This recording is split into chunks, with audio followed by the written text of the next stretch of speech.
21 नवंबर 2023 को supreme court ने पतंजलि को वार्न करते हुए कहा कि वो कंपनी पर 1 करोड़ का फाइन लगा देंगे मिसलीडिंग एड्स की वजह से। अभी भी हमने फटी हुई जीन्स रखी है, लेकिन उसमें भारतीयता का ध्यान रखा है। भाई साहब कुछ ज्यादा नहीं हो गया ये? और पतंजलि ने क्या किया, मीडिया स्टेटमेंट देते हुए कहा कि कंपनी ने किसी भी प्रोडक्ट का मिसलीडिंग ऐड नहीं किया है। 27 फरवरी 2024 को कोर्ट ने अगेन नोटिस इशू किया कि पतंजलि लगातार ऐसे मिसलीडिंग एड्स बना रहा है जिसमें प्रोडक्ट्स हार्ट कंडीशन और अस्थमा जैसे डिजीज के इलाज करने का दावा कर रहे हैं। और कोर्ट ने 19 मार्च 2024 को रामदेव और बालकृष्ण को कोर्ट में अपेयर होने के लिए भी कहा। बट ऐसा क्या हुआ कि पतंजलि जो आयुर्वेद के लिए इतना पॉपुलर हुई थी वो आज कोर्ट से बचती फिर रही है।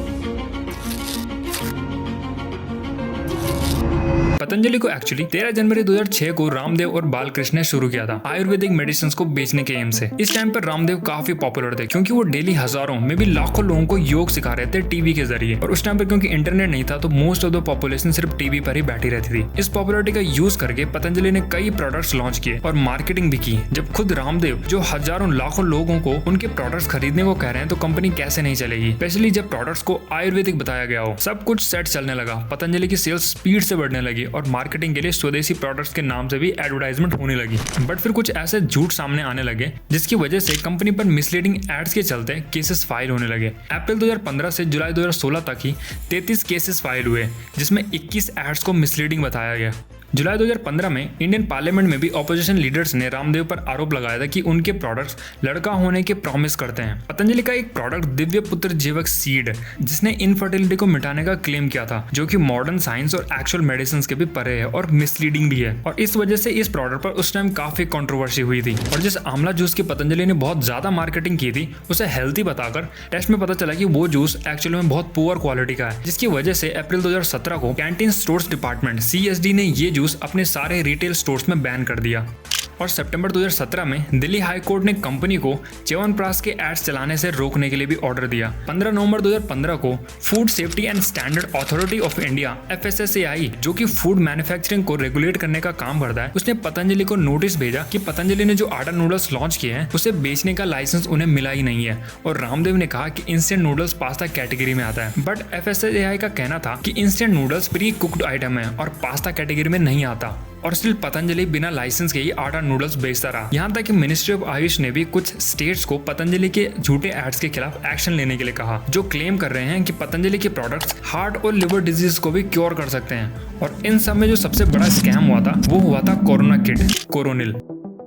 कोविड-19 के टाइम जब पूरी कंट्री केओस में थी और डर में भी, उसी टाइम जून 2020 में पतंजलि ने कोविड-19 के लिए मेडिसिन लॉन्च की कोरोनिल और क्लेम किया कि ये कोविड-19 का इलाज कर सकती है 7 दिन में। बट ये मेडिसिन टेस्ट ही नहीं हुई थी। यहाँ तक कि मिनिस्ट्री ऑफ आयुष ने भी कहा था कि जब तक मेडिकल अथॉरिटीज इन ट्रायल्स को एग्जामिन नहीं करती तब तक इसे एडवर्टाइज करने की परमिशन नहीं है।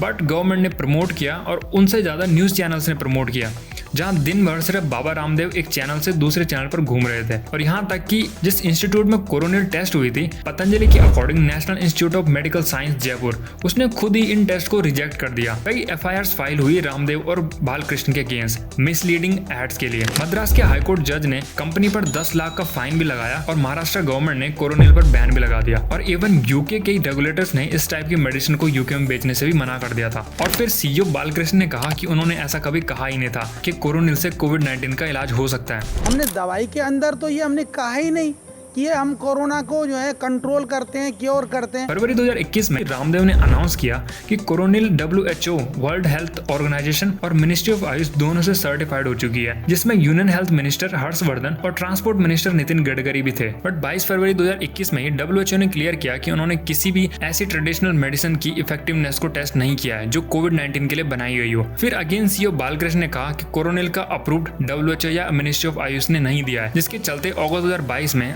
इंडियन मेडिकल एसोसिएशन ने फाइनली पिटीशन फाइल की पतंजलि के अगेंस्ट मिसलीडिंग एड्स के लिए, जिसमें एलोपैथी को क्रिटिसाइज किया जाता है और बीमारियां ठीक हो जाने का दावा किया जाता है, जिसकी वजह से करंट केस चल रहा है।